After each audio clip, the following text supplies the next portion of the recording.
satu game. Ini kalau korang pandai, memang korang Tengkak. Bukan.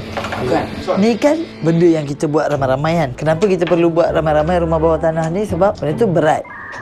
Semalam kau perasan, kau nampak tak saya ambil kertas A4? Betul. So ambil kertas A4, seorang satu kartun. Lepas tu kita buat rumah ke apa-apa. Siapa paling cantik, dia gempak. Projek macam ni juga.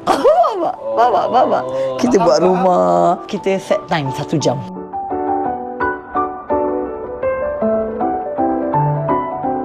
Yang buatan sendiri, Man. Sekarang ni main fight antara siapa-siapa semua. Saya, awak dengan Aiman PT2.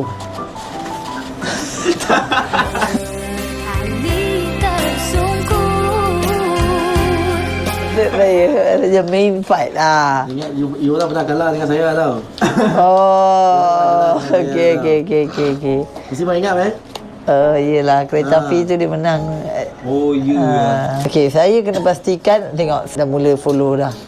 Apa? Saya klip, awak klip. Saya belum klip lagi. Nampak? Saya kena pastikan yang diorang tak tiru saya dan pada masa sama saya siapkan pada masa yang diberikan. So sebab tu saya takkan start crafting selagi diorang belum mula separuh jalan. Itu strategi saya. Aku akan buat bahan je, material je.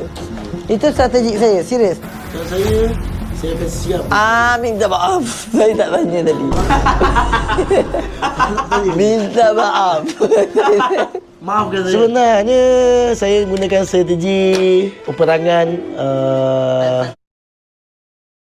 yes, betul. Dan diorang kalau tidur saya, diorang akan malu. Sebab diorang main. Saya ni macam, saya akan potong di belakang. Diorang tengah gaduh, saya Abang, Ada. Strategi tak boleh tahu lah. Kau tahu-tahu dia jadi satu bangunan yang megah kat dunia. Megah Holding.